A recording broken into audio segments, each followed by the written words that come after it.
C'est un paradoxe de nos sociétés modernes. Salut. On peut être d'une nature joyeuse et placide, un collègue aimable, apprécié de tous, mais une fois sur la route, quelque chose de mystérieux se produit. Comme si la voiture réveillait en nous ce qu'il y a de moins prudent, de moins respectueux, de moins civilisé. Les chiffres sont éloquents.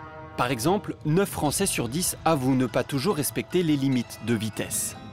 Un Français sur 2 klaxonne de façon intempestive. Et une grande majorité, 67%, n'hésite pas à recourir aux injures. Sans parler de ceux qui descendent carrément de leur véhicule pour s'expliquer avec les autres automobilistes.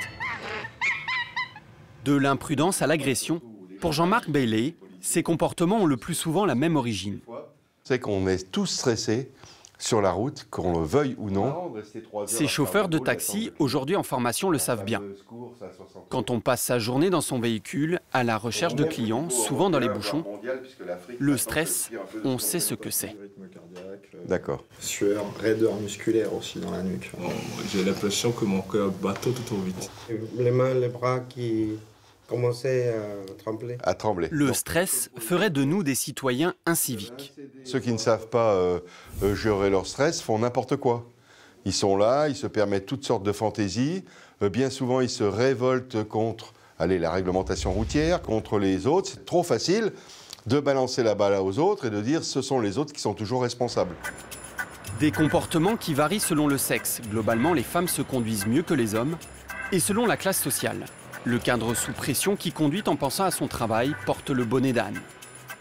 Ils sont dans leur monde, ils sont à la vitesse maxi toutes les fois, dans des voitures confortables, et puis ils se déplacent comme ça. Donc l'objectif, c'est d'atteindre rapidement Marseille quand on est parti de Paris, et puis le reste, peu importe. Pour autant, le stress n'est pas une fatalité. Pour Jean-Marc Bailey, il est possible de le gérer grâce à des exercices. Je serre de plus en plus. Ça vibre, et après, je lâche tout. Et pour certains, il y a beaucoup à faire.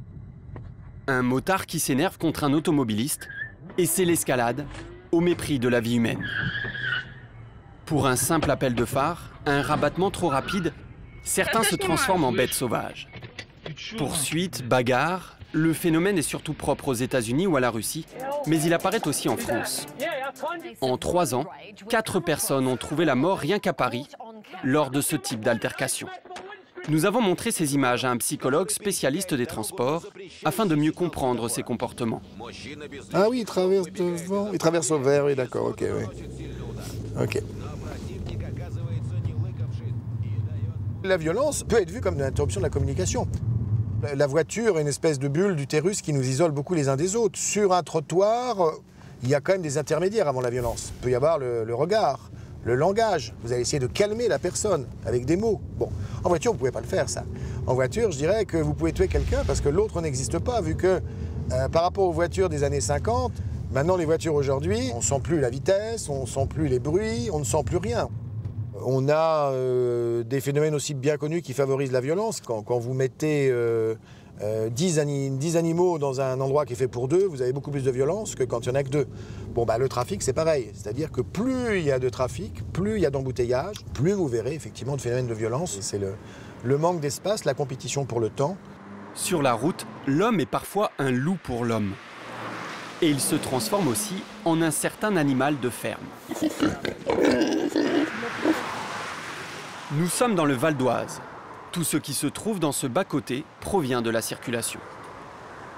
Des télés, des plastiques, des bouteilles de yaourt, des papiers d'emballage, genre McDo, grec. C'est des plans, plusieurs plans. Et des sextoys, on trouve des sacs à main.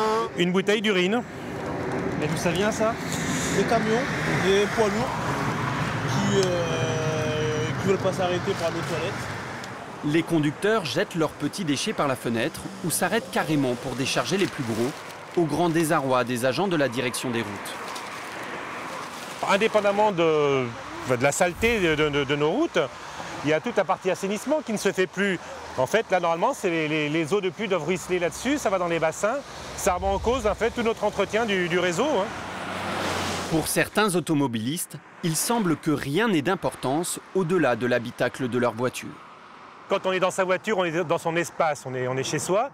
Et le conducteur, dès qu'il est sur un bas-côté, il a l'impression que c'est plus lui, il est plus chez lui, il peut se permettre n'importe quoi. Le problème est loin d'être anecdotique. Chaque année sur les routes du Val d'Oise, 2 tonnes de déchets sont récoltés par kilomètre. C'est dégueulasse.